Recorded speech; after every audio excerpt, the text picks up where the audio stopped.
नमस्कार, मैं अजय कुमार।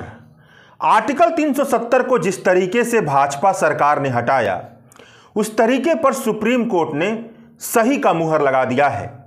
ज़्यादातर समझदार जानकारों का शुरू से कहना था कि भारत की राजनीति एक ऐसे दौर में पहुंच गई है कि राजनीति की ताकत न्याय के उपबंधों को परिभाषित करने लगी है। इसलिए इस मसले पर भी न्याय के उपबंधों को राजनीति ही परिभाषित करेगी। इसलिए शायद ही किसी को यकीन था कि सुप्रीम कोर्ट केंद्र सरकार ने जिस तरीके से आर्टिकल 370 को बदला है उसे गलत ठहराएगी। हुआ भी बिल्कुल यही जैसा सबको लग रहा था। सुप्रीम कोर्ट की 5 जजों की संवैधानिक बेंच ने 476 पेज का फैसला सुनाया। इस फैसले में 3 मतों का जिक्र है, मगर सबने अपने निष्कर्ष में यही फैसला सुनाया है कि आर्टिकल 370 जिस तरीके से हटाया गया है वह संवैधानिक है। कानून की व्याख्याओं की जबरदस्त भरमार है, मगर न्याय की आत्मा की बहुत कम जगह दिखाई देती है। बड़ी अजीब बात है कि सुप्रीम कोर्ट ने भी मान लिया कि इस पूरी बहस के केंद्र में जम्मू कश्मीर के लोग बसे हुए हैं, मगर आर्टिकल 370 को जब हटाया गया था तब भी जम्मू कश्मीर के लोगों से नहीं पूछा गया था, उनके नेताओं को नजरबंद कर दिया गया था। और जम्मू कश्मीर से जुड़े इस उपबंध पर जब सुप्रीम कोर्ट ने अपना फैसला दिया तब भी सरकार ने जम्मू कश्मीर के नेताओं को नजरबंद कर दिया और जम्मू कश्मीर के लोगों को तवज्जो नहीं दिया। सुप्रीम कोर्ट के फैसले की बारीकियों को समझने के लिए जरूरी है कि यह समझा जाए कि आर्टिकल 370 लागू कैसे हुआ, यह आर्टिकल 370 कहता क्या है, इसे हटाया क्या गया। तभी यह बात समझ में आएगी कि सुप्रीम कोर्ट का फैसला क्या है। भारत स्वतंत्रता अधिनियम 1947, इंडियन इंडिपेंडेंट एक्ट 1947 के तहत भारत को आज़ादी मिली। इसी अधिनियम के तहत उस समय भारत में 2 तरह के राज्य थे। पहला जो ब्रिटिश प्रशासन और नियंत्रण के अधीन थे, और दूसरा देसी रियासतें या रजवाड़े जिन पर ब्रिटिश हुकूमत रेजिडेंट के सहारे राज करती थी। ये रजवाड़े बिना इन रेजिडेंटों के पूछे कोई महत्वपूर्ण फैसला नहीं ले सकते थे। जब भारत आज़ाद हुआ तो ब्रिटिश प्रशासन के अधीन राज्य भारत और पाकिस्तान का स्वतः हिस्सा बन गए, लेकिन देसी रियासतों को 3 रास्तों में से किसी एक को चुनना था। या तो भारत का हिस्सा बन जाए, या पाकिस्तान का, या स्वतंत्र रह जाएं। भारत स्वतंत्रता अधिनियम 1947 में इसका जिक्र किया गया है। इस अधिनियम का सेक्शन 6A कहता है कि 2 देश एक दूसरे से इंस्ट्रूमेंट ऑफ एक्सेशन के सहारे जुड़ेंगे, और इस पत्र में उन शर्तों का भी उल्लेख करेंगे जिन शर्तों के आधार पर एक दूसरे से जुड़ रहे हैं। इस तरह से इंस्ट्रूमेंट ऑफ एक्सेशन यानी विलय पत्र वह दस्तावेज था जिसमें उन शर्तों शक्तियों के बंटवारे का उल्लेख था जिसके तहत देसी रियासतें भारतीय सरकारों से जुड़ी थीं। अगर इंस्ट्रूमेंट ऑफ एक्सेशन यानी दोनों देशों के बीच करार टूटता है तो जनमत संग्रह होगा, उसके आधार पर फैसला होगा। Jammu Kashmir instrument of accession यानी विलय पत्र के सहारे भारत से जुड़ने के लिए तैयार हो गया। इसकी कहानी बहुत लंबी है कि वह कैसे तैयार हुआ। उस कहानी को यहीं पर छोड़कर केवल इतना जान लेते हैं कि जम्मू कश्मीर का इंस्ट्रूमेंट ऑफ एक्सेशन के तहत भारत में विलय हुआ। भारत के संविधान सभा में जम्मू कश्मीर की तरफ से 4 प्रतिनिधि भेजे गए थे। 5 महीने की जबरदस्त बहस के बाद आर्टिकल 370 बना, जिसका आधार इंस्ट्रूमेंट ऑफ एक्सेशन और वह 4 प्रतिनिधि थे। इस आर्टिकल 370 में यह प्रावधान था कि भारत की संसद और जम्मू कश्मीर के सरकार के बीच इस आर्टिकल 370 में यह प्रावधान था कि भारत की संसद और जम्मू कश्मीर के सरकार के बीच किस तरह का रिश्ता होगा। जब संविधान लागू हुआ तो आर्टिकल 370 भी लागू हो गया। आर्टिकल 370 के साथ यह प्रावधान जुड़ा था कि भारत की संसद का जम्मू कश्मीर के साथ किस तरह का रिश्ता होगा। भारत का संविधान जम्मू कश्मीर पर कहां तक लागू होगा और कहां तक लागू नहीं होगा। भारत की सरकार को किन विषयों पर कानून बनाने का हक होगा और किन विषयों पर हक नहीं होगा। यह तो किताबी बातें थीं, मगर व्यवहारिक तौर पर साल 1947 में जम्मू कश्मीर के भारत में विलय होने से लेकर के साल 2019 में संसद द्वारा आर्टिकल 370 हटाए जाने तक इस तरह के कई राष्ट्रपति आदेश पारित हो चुके थे जिसके तहत आर्टिकल 370 महत्वहीन बना दिया गया था। भारत के संविधान में मौजूद अच्छे खासे नियम प्रावधान जम्मू कश्मीर पर भी लागू हो चुके थे। भारत के संविधान के यूनियन लिस्ट के 97 में से 94 कॉन्करेंट लिस्ट के 47 में से 26 जम्मू कश्मीर पर लागू हो चुके थे। जम्मू कश्मीर का अपना संविधान था। नवंबर 1956 में जम्मू कश्मीर का संविधान भी लागू हुआ था। इस संविधान का अनुच्छेद 3 कहता है कि जम्मू कश्मीर भारत का हिस्सा है, था और हमेशा रहेगा। सुप्रीम कोर्ट ने भी अपने फैसले में यह बताते हुए कि जम्मू कश्मीर हमेशा से भारत का इंटीग्रल पार्ट है, भारत का अविभाज्य अंग है, जम्मू कश्मीर के संविधान के इस अनुच्छेद 3 का जिक्र किया। मगर इसके बावजूद भी भाजपा का एक वैचारिक रुझान हमेशा से रहा है। इस वैचारिक रुझान पर हमेशा से वोट की गोलबंदी करती रहती है कि वह आर्टिकल 370 को हटाकर ही रहेंगे, कश्मीर को भारत में मिलाकर ही रहेंगे। इसके बावजूद भी भाजपा की तरफ से कहा जाता है कि कश्मीर का अलग संविधान नहीं हो सकता, जबकि यह कोई अनोखी बात नहीं है। अमेरिका के 50 राज्य हैं, 50 राज्यों का अपना संविधान है, वह देश बड़ी धूमधाम से चलता है, मगर भाजपा को यह स्वीकार नहीं है। उनका हमेशा से कहना रहा है कि एक देश दो विधान नहीं हो सकते। और इसी वैचारिक रुझान की राजनीति का यह नतीजा निकलता है कि आर्टिकल 370 को हटा दिया गया है। अब आर्टिकल 370 के प्रावधान को थोड़ा गौर से सुनिएगा। आर्टिकल 370 का 1A बहुत पहले ही अर्थहीन हो गया था। उसकी एक लंबी कहानी है, कभी फिर से। आर्टिकल 370 का 1B कहता था कि भारत की संसद डिफेंस, फॉरेन अफेयर्स और कम्युनिकेशन के विषय पर जम्मू कश्मीर के लिए कानून बना सकती है। इस विषय में क्या क्या शामिल होंगे, इसका निर्णय जम्मू कश्मीर के साथ कंसल्टेशन के जरिए तय होगा। 370 1B कहता था कि अगर इनके अलावा यानी डिफेंस, फॉरेन अफेयर्स और कम्युनिकेशन के अलावा दूसरे विषय शामिल करने हैं तो इसके लिए भारत की संसद को जम्मू कश्मीर की सहमति लेनी पड़ेगी।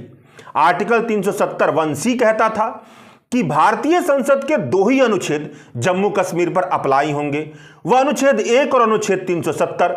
अनुच्छेद 1 में कहा गया है कि भारत यूनियन ऑफ स्टेट होगा और आर्टिकल 370 1D में कहा गया था कि कश्मीर पर आर्टिकल 1 और 370 के अलावा अगर कोई भी आर्टिकल लागू करवाना है तो उसके लिए राष्ट्रपति का आदेश लागू करवाना होगा, किंतु राष्ट्रपति का आदेश जम्मू कश्मीर राज्य की सहमति और परामर्श के बाद ही लागू होगा। आर्टिकल 370 2 के तहत यह बात थी कि जम्मू कश्मीर राज्य की सहमति का मतलब जम्मू कश्मीर की संविधान सभा की स्वीकृति से है। अगर जम्मू कश्मीर की संविधान सभा से स्वीकृति नहीं मिलेगी तो राष्ट्रपति का आदेश लागू नहीं हो पाएगा। आर्टिकल 370 3 पर गौर कीजिए। आर्टिकल 370 3 कहता था कि अगर आर्टिकल 370 को पूरा या आंशिक तौर पर हटाना या खारिज करना है तो यह राष्ट्रपति के आदेश से मुमकिन है, मगर राष्ट्रपति को अपना आदेश जारी करने से पहले जम्मू कश्मीर की संविधान सभा की रिकमेंडेशन लेनी पड़ेगी, यानी सलाह मशविरा नहीं, सहमति नहीं, बल्कि संविधान सभा, वह भी जम्मू कश्मीर की रिकमेंडेशन लेनी पड़ेगी, तभी जाकर के आर्टिकल 370 खत्म हो सकता है। इसलिए जाने माने कई कानूनी जानकार लगातार यह कहते आ रहे थे कि आर्टिकल 370 को कभी खत्म ही नहीं किया जा सकता है, क्योंकि आर्टिकल 370 को खत्म करने के लिए जरूरी है कि जम्मू कश्मीर की संविधान सभा रिकमेंड करे। न जम्मू कश्मीर की संविधान सभा बची है और न ही आर्टिकल 370 खत्म होगा। इसलिए आर्टिकल 370 कभी खत्म ही नहीं हो सकता है, मगर यह तो इंटरप्रिटेशन का मसला है। अगर ज्यादातर कानूनी जानकारों ने यह सोचा कि संविधान सभा है ही नहीं तो आर्टिकल 370 खत्म हो ही नहीं सकता है, तो भाजपा की सरकार ने नया रास्ता निकाला। जब संविधान सभा ही नहीं है तो आर्टिकल 370 को खत्म करने के लिए संविधान सभा के रिकमेंडेशन की क्या जरूरत है। इसी रास्ते को पकड़ करके अमित शाह की टीम ने आर्टिकल 370 को अगस्त 2019 में हटा दिया था। इस रास्ते की संवैधानिकता पर सुप्रीम कोर्ट ने मुहर भी लगा दी है। बड़ी अजीब बात है। आर्टिकल 370 जब लागू हो गया उसके बाद आर्टिकल 370 के प्रावधान के मुताबिक भारत और जम्मू कश्मीर के बीच किसी भी तरह का कानूनी रिश्ता राष्ट्रपति के आदेश के जरिए ही स्थापित होता था।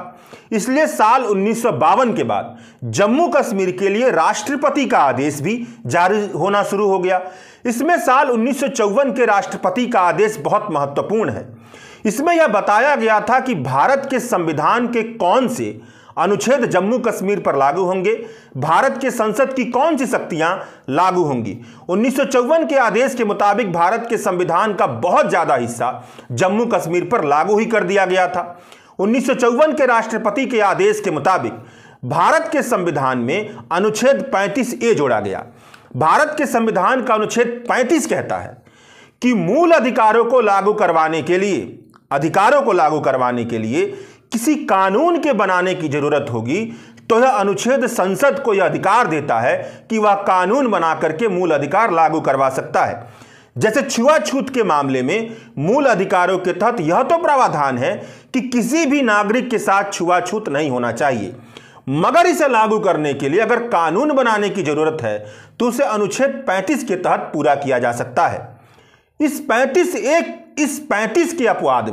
अनुच्छेद 35 के अपवाद के रूप में 35A जोड़ा गया। यह 35A 1954 के राष्ट्रपति के आदेश से निकला। 35A कहता है कि कोई भी ऐसी विधि या मूल अधिकार जम्मू कश्मीर पर लागू नहीं होगा जो जम्मू कश्मीर के प्रावधानों से अलग है। 35A भारतीय संसद के इस अधिकार को सीमित करता है कि वह मूल अधिकारों को लागू करवाने के लिए जम्मू कश्मीर में हस्तक्षेप कर सकें। आसान भाषा में समझिए तो बात यह है कि अगर जम्मू कश्मीर ने अपने संविधान में मूल अधिकार दे रखा है तो दे रखा है, अगर नहीं दे रखा है तो भारत के संविधान के मूल अधिकार और मूल अधिकार लागू करवाने के लिए बनाए गए कानून जम्मू कश्मीर पर लागू नहीं होंगे, और अगर लागू होंगे तो आर्टिकल 370 के रूट के तहत लागू होंगे। इस तरह से राष्ट्रपति के आदेश में 35A में शामिल किया गया कि जम्मू कश्मीर का परमानेंट नागरिक कौन है, यह तय करने का अधिकार जम्मू कश्मीर के सरकार के पास है, और जो परमानेंट नागरिक होगा उसे ही जम्मू कश्मीर में जमीन खरीदने और नौकरी पाने का अधिकार होगा। साल 2019 में साल 1954 में जारी किए गए राष्ट्रपति के आदेश को खारिज कर दिया गया और अनुच्छेद 370 के साथ अनुच्छेद 35A को भी हटा दिया गया। अब बात करते हैं कि आर्टिकल 370 को हटाया कैसे गया। साल 2015 में जम्मू कश्मीर की राज्य सरकार पीपल डेमोक्रेटिक पार्टी और भारतीय जनता पार्टी के गठबंधन से बनी थी। यह बेमेल गठबंधन था, इसका टूटना तय था और टूट भी गई। पीडीपी की तरफ से महबूबा मुफ्ती इस गठबंधन के तहत मुख्यमंत्री थी। भारतीय जनता पार्टी ने अपना रंग दिखाया, अपना सपोर्ट पीछे खींच लिया। 19 जून 2018 को मुख्यमंत्री को इस्तीफा देना पड़ा। गवर्नर भी कोई ऐसे वैसे व्यक्ति नहीं थे, सत्यपाल मलिक साहब थे, जिन्हें उदारवादी लोग क्रांतिकारी समझते हैं। और भारत में तो यह चलन चल पड़ा है कि गवर्नर सरकार के इशारे पर ही काम करता है। जम्मू कश्मीर के संविधान की धारा 92 के मुताबिक राष्ट्रपति के परामर्श के बाद जम्मू कश्मीर पर राज्यपाल शासन लग गया। जब राज्यपाल शासन की अवधि पूरी हुई तो भारत की संसद के दोनों सदनों की सहमति से राष्ट्रपति शासन लग गया। जानकार कहते हैं कि जिस तरह से राज्यपाल शासन लगाया गया और उसके बाद दिसंबर 2018 में जम्मू कश्मीर में आर्टिकल 356 के तहत राष्ट्रपति शासन लगाया गया, उससे साफ लगता है कि जून 2018 में ही यह तय हो गया था कि राज्य विधानमंडल को खत्म कर देना है, उसकी जगह पर गवर्नर को शक्ति दे देनी है, बाद में राष्ट्रपति शासन लगा देना है और अगले साल आर्टिकल 370 को हटा देना है। राष्ट्रपति शासन के अंतर्गत यह भी प्रावधान है कि राज्य सरकार को मिली हुई शक्ति और राज्य सरकार द्वारा किए जाने वाले कामकाज का अधिकार राष्ट्रपति को मिल जाएगा।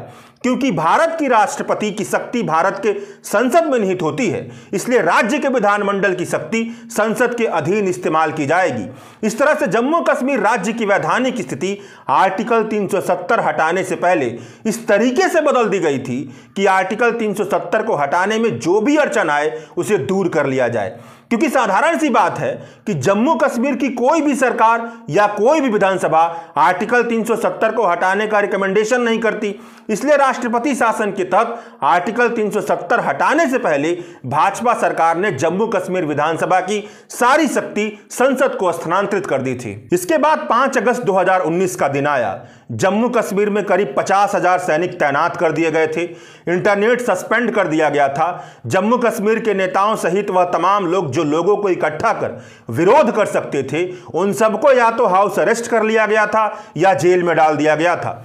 मतलब विरोध की आवाज उठने की किसी भी तरह की संभावना को कुचल दिया गया था। इस माहौल में आर्टिकल 370 को हटाने की कवायद शुरू हुई और 5 अगस्त 2019 को राष्ट्रपति ने जम्मू कश्मीर के लिए कॉन्स्टिट्यूशन ऑर्डर 272 जारी किया, संक्षेप में CO 272, जिसका जिक्र बार बार सुप्रीम कोर्ट के फैसले में आता है।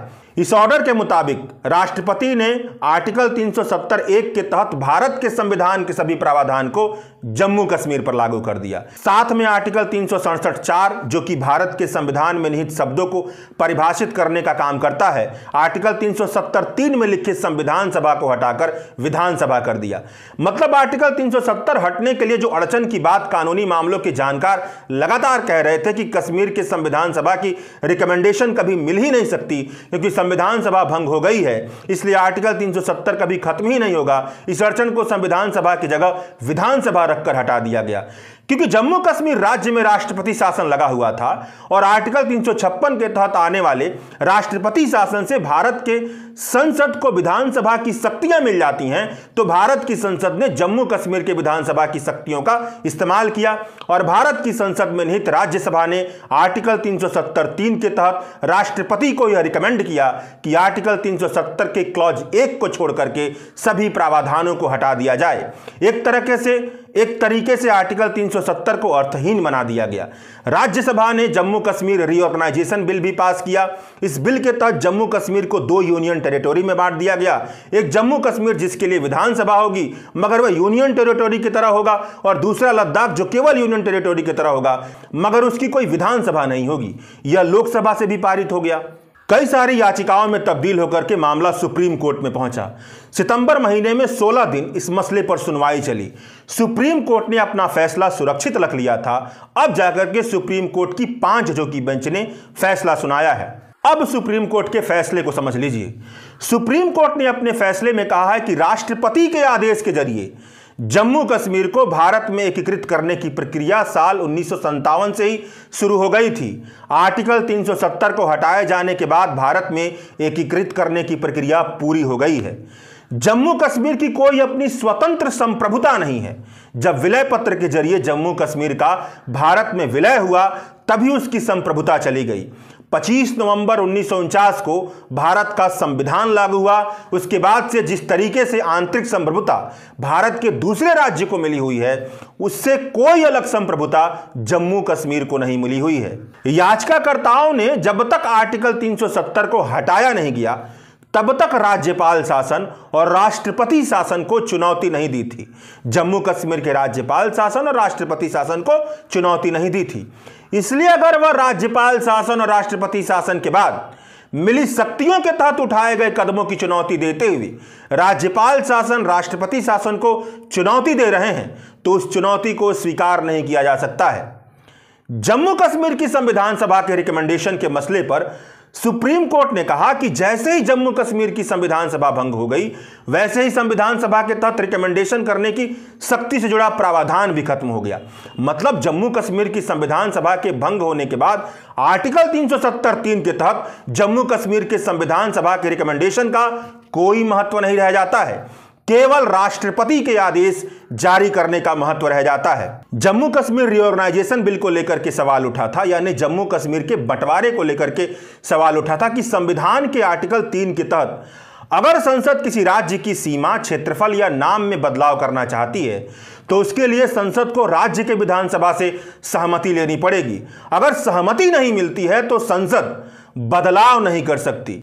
इस मसले पर सुप्रीम कोर्ट ने यह बात कही कि जब जम्मू कश्मीर पर राष्ट्रपति शासन लग गया तो जम्मू कश्मीर के विधानसभा की सारी शक्ति भारत की संसद में मिल गई, और जब संसद ने जम्मू कश्मीर के लिए रीऑर्गेनाइजेशन पर सहमति दे दी तो इसमें कोई दिक्कत नहीं है। यह भी संवैधानिक तौर पर सही प्रक्रिया है।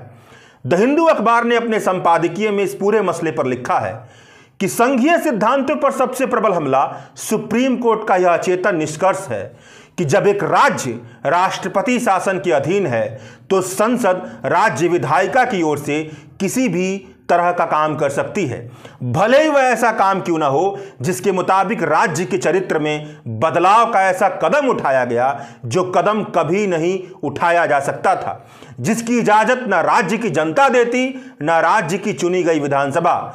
इस सुप्रीम कोर्ट की चिंताजनक व्याख्या से संविधान का मूलभूत ढांचा कमजोर होता हुआ दिखता है। राज्य के अधिकारों पर गंभीर असर पड़ते हुए दिखता है। इससे ऐसा लगता है कि चुनी हुई इकाई की अनुपस्थिति में केंद्र सरकार को कोई शत्रुतापूर्ण और अपरिवर्तनीय कार्रवाई की अनुमति मिल सकती है। सरकार और उसके समर्थकों के लिए बहुत खुशी की बात है, क्योंकि संविधान पीठ ने उसके रुख का समर्थन किया है और याचिकाकर्ताओं के मजबूत तर्कों को खारिज कर दिया है, विशेष रूप से इस बिंदु पर कि सरकार ने आर्टिकल 370 के खास प्रावधानों को रद्द करने की तैयारी के लिए राष्ट्रपति शासन लागू करके दुर्भावनापूर्ण तरीके से काम किया है और आर्टिकल 370 को खत्म करने की प्रक्रिया में जम्मू कश्मीर के किसी भी प्रतिनिधि को शामिल नहीं किया है। सुप्रीम कोर्ट के जस्टिस कौल ने अंत में इस पूरे फैसले का उपसंहार लिखा। तकनीकी बातों पर बात नहीं की, बल्कि उन संदर्भों पर बात की जिनके तहत न्याय होना चाहिए था, मगर न्याय नहीं हुआ। जस्टिस कौल ने अंत में लिखा कि कश्मीर की घाटी ऐतिहासिक बोझ को लेकर चलती है, इसलिए जम्मू कश्मीर के इलाके के संवैधानिक स्थिति भले ही विकसित हुई है, मगर जम्मू कश्मीर के ऐतिहासिक बोझ को विकसित संवैधानिक स्थिति से अलग करके नहीं देखा जा सकता है। जम्मू कश्मीर से जुड़े आर्टिकल 370 से जुड़े सारे बहस की आत्मा में वहां के लोग मौजूद हैं। We the people of Kashmir are at the heart of the debate. उन्होंने 1947 के बाद चल रहे अंतहीन संघर्ष के पीड़ितों के तौर पर अपनी जिंदगी जी है।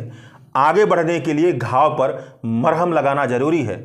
जो बात दांव पर लगी है वह केवल अन्याय की पुनरावृत्ति को रोकना नहीं है, बल्कि इस क्षेत्र के उस सामाजिक ताने बाने को बहाल करना है जो ऐतिहासिक तौर पर सहअस्तित्व, सहिष्णुता और पारस्परिक सम्मान पर आधारित है।